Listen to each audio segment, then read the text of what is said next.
성경 봉독하겠습니다. 고린도 전서 10장 13절에서 14절까지입니다. 고린도 전서 10장 13절에서 14절까지 같이 봉독하겠습니다. 사람이 감당할 시험 밖에는 너희가 당한 것이 없나니 오직 하나님은 미쁘사 너희가 감당하지 못할 시험 당함을 허락하지 아니하시고 시험 당할 즈음에 또한 피할 길을 내사 너희로 능히 감당하게 하시느니라. 그런즉 내 사랑하는 자들아 우상 숭배하는 일을 피하라. 아멘. 오늘은 이 본문의 말씀을 가지고 우리가 신앙생활에서 제일 도전이 되는 그 일이 시험인데 이 시험을 어떻게 피할 수 있을까? 그 길을 우리가 한번 같이 모색해 봤으면 좋겠습니다. 오늘 본문은 우리에게 하나님께서 시험을 감당하게 하신다, 이렇게 말씀을 하고 계시죠. 그래서 어떻게 감당하게 하시는지 그것을 같이 한번 말씀을 통해서 나누었으면 좋겠습니다. 우리가 성경을 읽어보면은 이제 이 시험이라고 하는 것이 사람들에게 미치고 닥치는 그런 일이기도 한데, 사람들이 또 하나님을 시험하는 그런 일도 있었던가, 이걸 우리가 성경에서 우리가 찾아볼 수 있거든요. 시험이라고 하는 것은 히브리 원어를 보니까 나사라고 이렇게 되어 있는데, 이 나사라는 것은 냄새를 맡다, 원래 이제 그런 뜻이라고 그럽니다. 냄새를 맡다. 그러니까 냄새로 가늠하다, 이런 뜻이죠. 그러니까 속된 말로 얘기하면은 이 간을 본다는 거예요. 이렇게 이 사람을 이제 어떤 건지 떠본다는 이제 그런 개념이겠죠. 그거를 나사라 그러는데, 광야에서 이스라엘 백성들이 하나님을 사실 나사했거든요. 우리의 소원을 들어주시면은 하나님이 계신 것이고, 들어주지 않으면은 하나님이 계신 것이 아니다, 이렇게 이제 공개적으로 발언을 하고 이제 하나님을 사실상 시험을 한 거거든요. 하나님이 어떻게 하시는지 보자, 이거죠. 우리의 이 소원 혹은 우리의 욕망을 이루어 주시는가 안 이루어 주시는가, 하나님을 이제 시험을 한 것이죠. 물론 이제 하나님은 이제 인간이 그렇게 시험을 한다고 해서 시험을 당하시는 분은 아니시죠. 당신의 그 주관과 섭리로 우리를 인도하시고, 그 주관과 섭리는 인간의 이 그 지혜나 이 능력을 초월하는, 그리고 또 그 의도가, 그 초월하신 그 의도가 우리를 구원의 길로 인도하시는 그런 의도를 갖고 계신 것이거든요. 그래서 하나님은 시험을 받지도 아니하시거니와 또 시험하지도 아니하신다, 이렇게 얘기를 하시죠. 야고보서 1장 13절에 그렇게 얘기를 하고 있죠. 하나님은 시험을 당하지도 아니하실 뿐만 아니라 시험을 하지도 아니하신다. 그래서 우리가 이 세상에서 살아갈 때 당하는 그런 시험, 이건 하나님이 하는 것이 아니다, 이걸 이제 알 필요가 있는 것이죠. 대개 우리가 돌아보면은 이 시험이라고 하는 것이 결국은 내 속의 그 정욕과 탐심, 거기에 내가 넘어간 것이죠. 그것이 우리를 시험을 하는 것이거든요. 그래서 이제 그것 때문에 우리가 이제 극단적으로는 이제 그 교회를 등지는 이런 일까지 이제 하게 되거든요.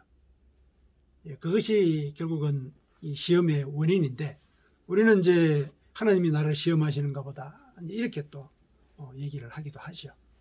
그러나 그게 아니다라고 하는 거, 우리의 정욕과 탐심, 우리의 정욕과 탐심이 사실은 우상이거든요. 하나님 대신 섬기는 거란 말이죠. 하나님 대신 나의 정욕과 탐심을 쫓다 보니까 결국은 내가 우상 숭배를 하는 것이고 우상을 쫓아가는 것이다. 그리고 오늘 본문에 시험과 관련된 말씀을 하시면서 이어서 우상 숭배를 하지 말라, 이런 얘기를 하시는 게 이제 그런 의도인 것이죠. 우리가 시험을 당하는 그것은 내 속에 우상이 있기 때문에 그렇다는 거죠. 그 우상은 바로 나의 정욕과 탐심이라고 하는 것. 이 정욕과 탐심에 이끌려 살다 보면은 내 정욕과 탐심이 나 자신인 것이죠.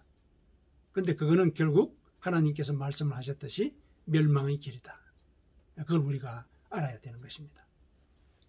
자, 오늘 본문의 말씀을 우리가 이제 살펴보기 전에 한 가지 제가 문제를 하나 내지요. 이것도 일종의 시험인데, 다른 종류의 시험이지만 어쨌든 시험입니다. 약이 하나 개발이 되었어요. 근데 그거를 먹으면은 우리가 이 지상에서 누릴 수 있는 최고의 쾌락을 느낄 수 있는 그런 약입니다. 그런데 그 약을 먹어도 부작용이 하나도 없어요. 부작용이 없습니다. 근데 그걸 먹으면은 이 세상의 쾌락을 나는 만끽할 수가 있다. 자, 그 약이 이제 여러분에게 주어졌습니다. 어떻게 할까? 이 시험입니다. 어떻게 하실 것 같습니까? 먹을 것 같습니까? 먹지 않을 것 같습니까? 대개 예를 들면은 세상 사람들 같은 경우면은 부작용도 없다는데 당연히 우리가 살아가는 목적이 뭐야? 행복이라는 이름 뒤에 가려져 있는 쾌락 아니야? 이렇게 이제 생각할 가능성이 크거든요. 그런데 이제 우리가 하나님을 믿는 자로서 그 약을 갖다가 눈앞에 우리에게 시험으로 주었을 때 우리는 그것으로부터 돌아서죠. 왜 그러냐면은 하나님이 말씀을 하셨거든요. 쾌락의 끝은 멸망이다. 이 말씀을 일러주셨거든요. 그러니까 이렇게 말씀으로 우리에게 가르친 것이 있어서 그 말씀을 통해서 우리는 이와 같은 시험을 이길 수가 있게 되는 것이거든요. 근데 하나님의 말씀이 없다. 그러면은 혹하죠. 사실은 이 기준이 모호해지잖아요. 물론 하나님을 모른다 하더라도 도덕적인 이 능력이라든지 어떤 그런 가치 판단에 의해서 그 약을 먹지 않는 경우가 있을 수 있습니다. 근데 그런 경우는 극히 드물 거라는 생각이 들죠. 자기 수양이 아주 깊게 되어 있거나 또 특히 이런 이 쾌락의 이 그 과정들 이런 것들에 대해서 통찰하는 눈이 있는 경우 아니고는 내가 살아가는 이유가 뭐냐 여기서부터 시작을 해가지고 결국은 이제 먹게 될 가능성이 크다는 것이죠. 그게 결국은 우리가 살아온 대로 아무 생각 없이 살아온 대로 살다 보면은 사는 그것이 바로 나의 인생이 되어버리는 이제 그런 결과를 거기서 보여주는 것이거든요. 그런 이제 모습들을 우리가 볼 수 있는데 우리는 돌아선다. 왜 돌아서느냐? 하나님이 그렇게 말씀하셨기 때문에 그렇다는 거죠. 하나님이 말씀하신 그 말씀이 우리에게 생명의 길을 알려주기 때문에 그 말씀을 우리 영혼 속에 깊숙이 새겨놓고 그 말씀에 의해서 우리 눈앞에 우리의 가치 판단을 흐리게 하는 그런 시험이 닥쳤을 때 그것을 이겨내야 하는 것이죠. 그래서 이런 말씀이 우리 속에 있어야 되는 것이죠. 말씀이 우리 속에 있을 때 시험이 닥쳤을 때 저게 시험이다. 이걸 분별할 수 있는 거예요. 하나님의 말씀이 없다. 쾌락의 종말은 멸망이다. 이런 말씀이 없으면은 분별할 기준이 없는 거죠. 분별할 기준이 없는 거예요. 그래서 하나님의 말씀이 우리 속에 있을 때 우리는 시험을 이겨낼 수가 있습니다. 예수님께서 그 증거를 보여주셨죠. 예수님께서 세례요한의 세례를 받으시고 광야에서 40일간 금식하면서 기도를 하셨죠. 그 가운데 사탄이 찾아오지 않습니까?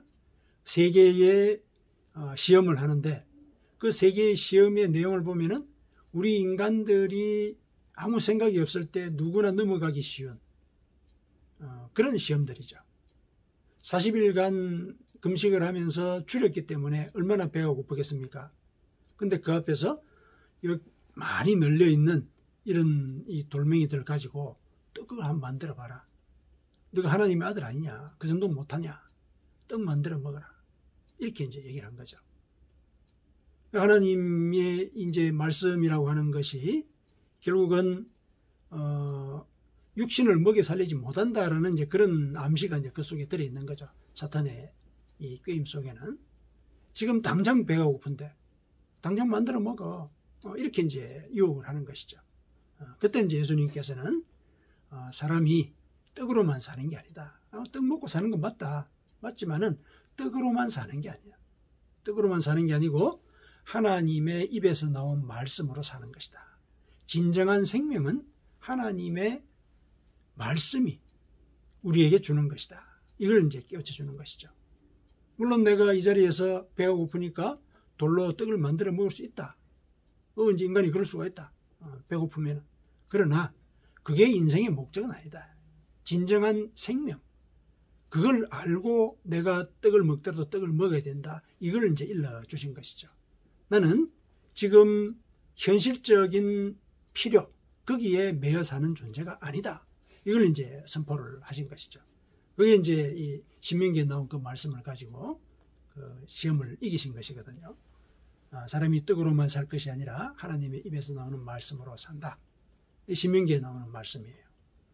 그리고 두 번째가 예수님을 성전 꼭대기에 데리고 가서 뛰어내려라.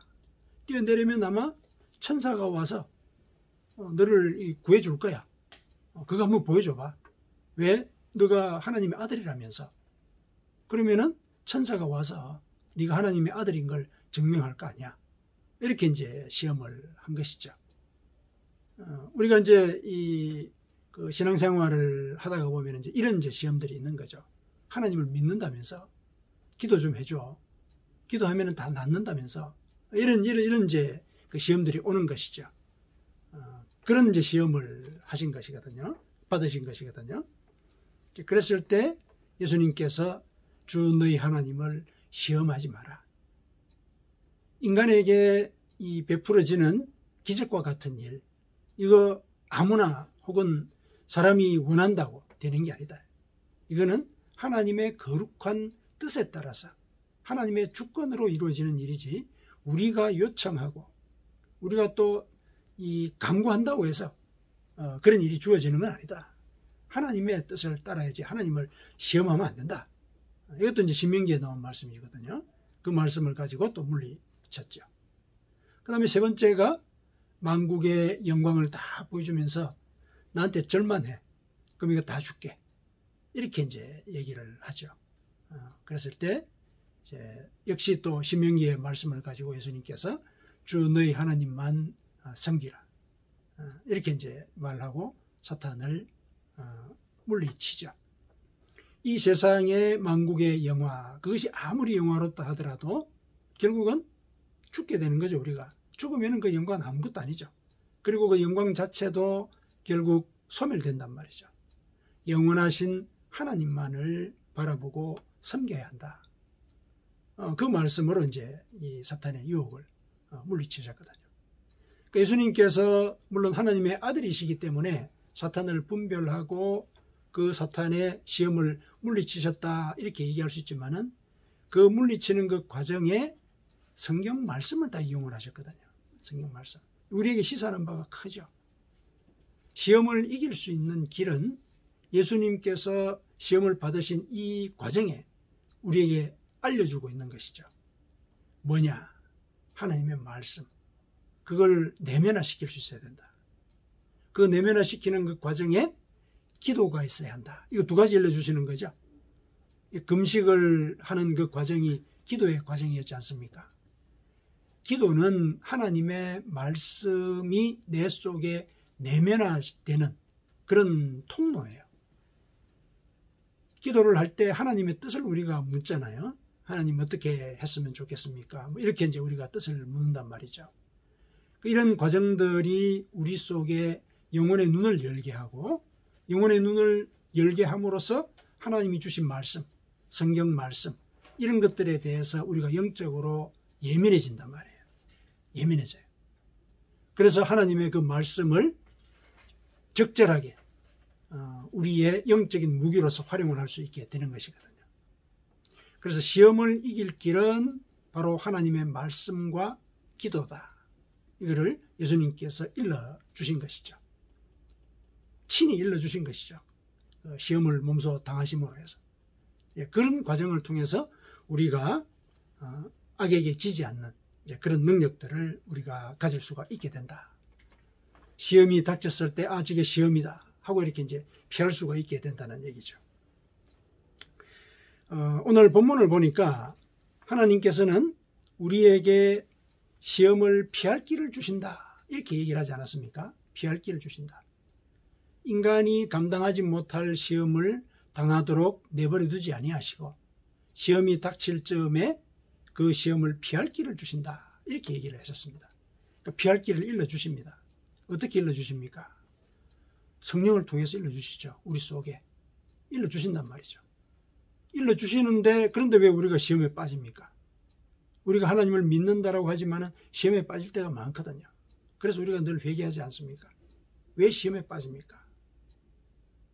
그 성령의 말씀, 그것을 내가 받아들일 만큼 영혼이 예민하게 이렇게 준비가 되어 있지 않기 때문에 그런 것이죠.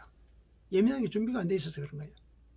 그래서 우리는 평상시에 늘 기도하고 또 하나님의 말씀을 늘 묵상하고 실천해야 된다. 이 얘기를 늘 드리는 거예요. 하나님의 말씀을 묵상하고 실천하는 가운데 그 말씀이 내 속에 내면화가 되는 것이거든요. 내면화가 돼요. 그 내면화의 과정에 기도가 그 과정들을 훨씬 더 힘을 주는 거죠.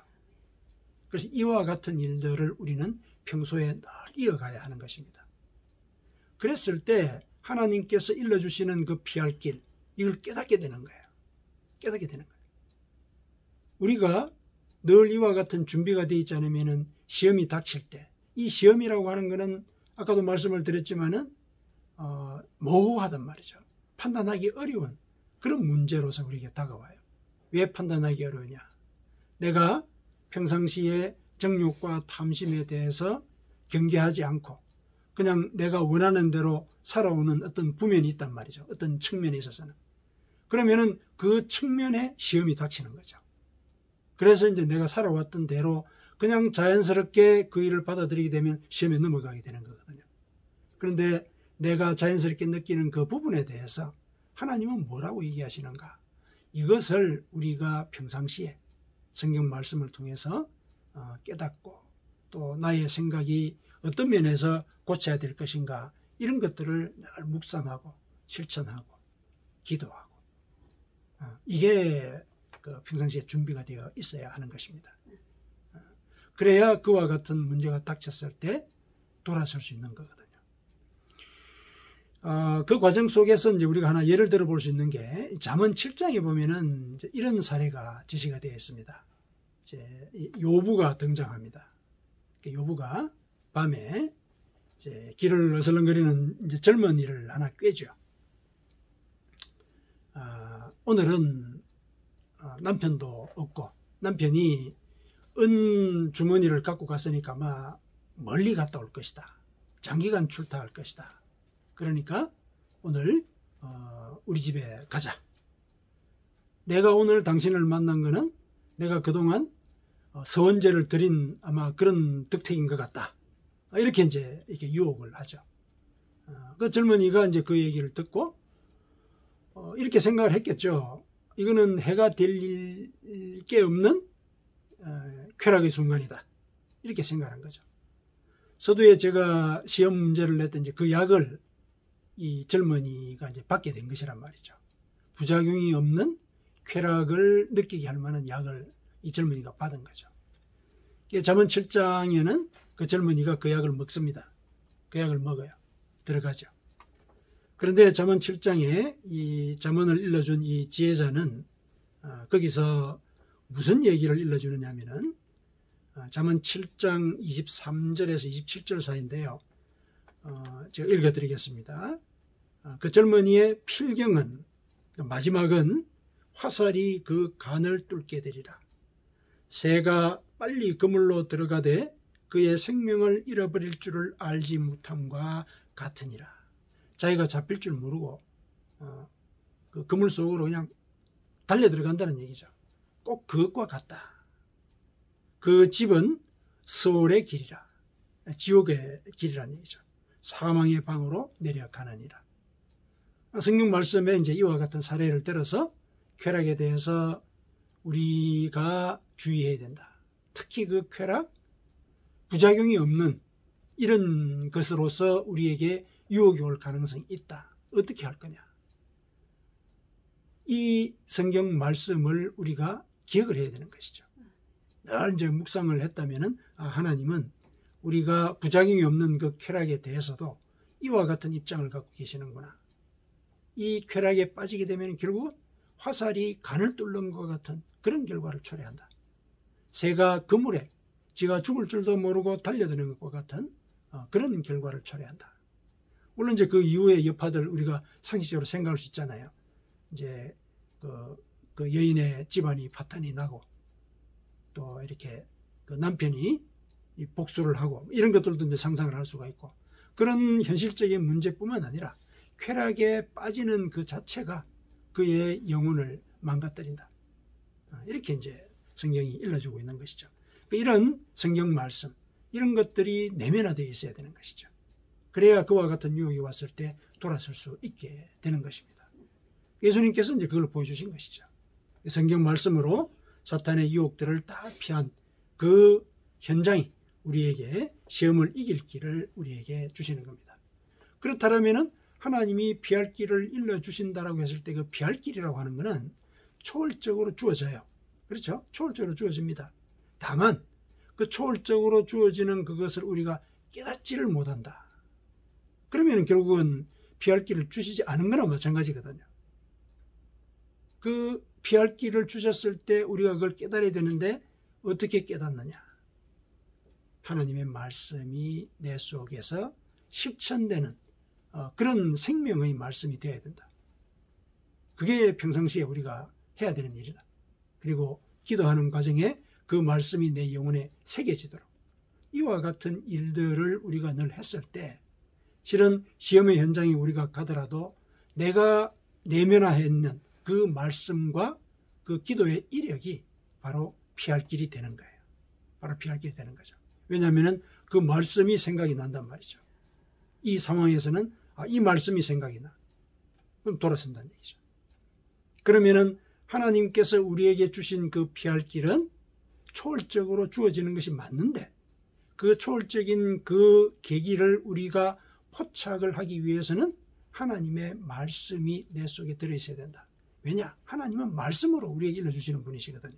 말씀으로. 음성으로 들려주시는 분이에요. 그 음성의 기록이 성경이거든요. 그래서 늘 성경을 읽어서 하나님의 말씀이 내 속에서 울려야 돼. 늘.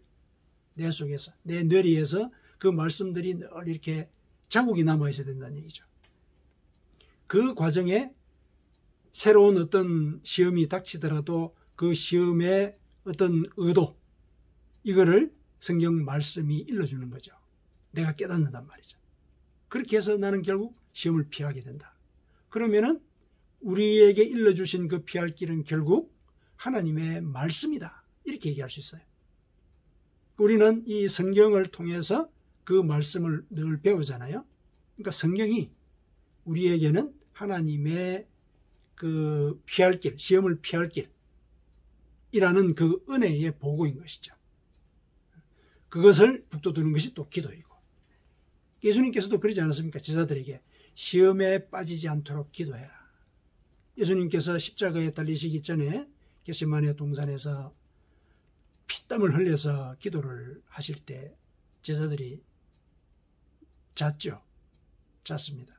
그때 이제 일러주시는 말씀이 시험에 빠지지 않게 기도해라. 마음은 원이로 돼 육신이 약하도다. 이렇게 얘기를 하죠. 기도를 늘 할 때 그 약한 육신에 힘을 얻게 된다는 얘기예요.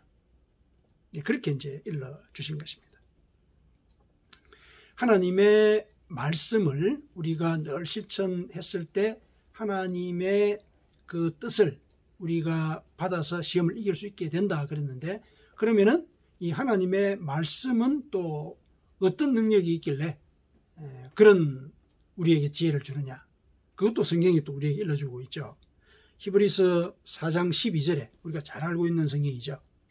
히브리서 4장 12절에 하나님의 말씀은 살아있고, 하나님의 말씀이 살아있다는 얘기는 하나님이 살아계시다는 뜻이죠. 살아계시기 때문에 그분이 주시는 말씀도 살아있다. 살아있다는 얘기는 현장에 적용할 수 있다는 얘기예요.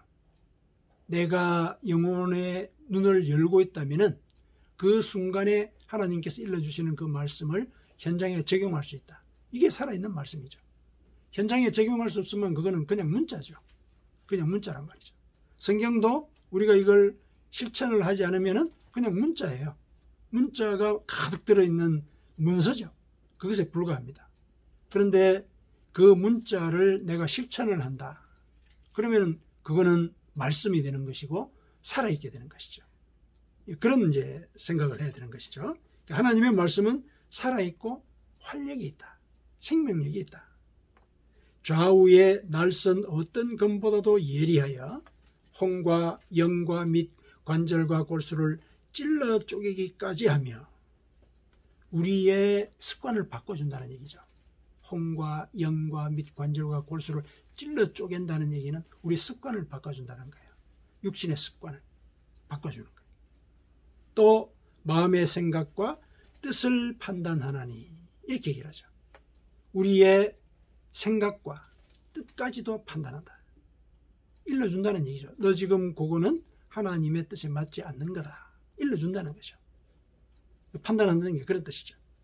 그래서 하나님의 말씀이 내 속에 내면화되어 있으면은 내가 어떤 상황이 있든지 하나님이 주시는 지혜로 상황을 판단하고, 그렇죠? 그 상황이 어떤 의도를 갖고 있는지도 분별해내는 것이죠. 그러고서 이제 그 과정들을 거쳐서 이겨내므로 해서 나는 나의 또 그 죄의 습관을 하나 또 끊어내고 또 성장해가는 이런 경험들을 우리가 하게 되는 것입니다.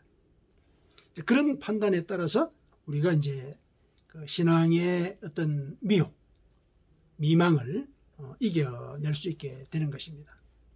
시험을 피하고 우리가 이겨내는 이제 그런 과정들을 살아갈 수 있게 되는 것입니다.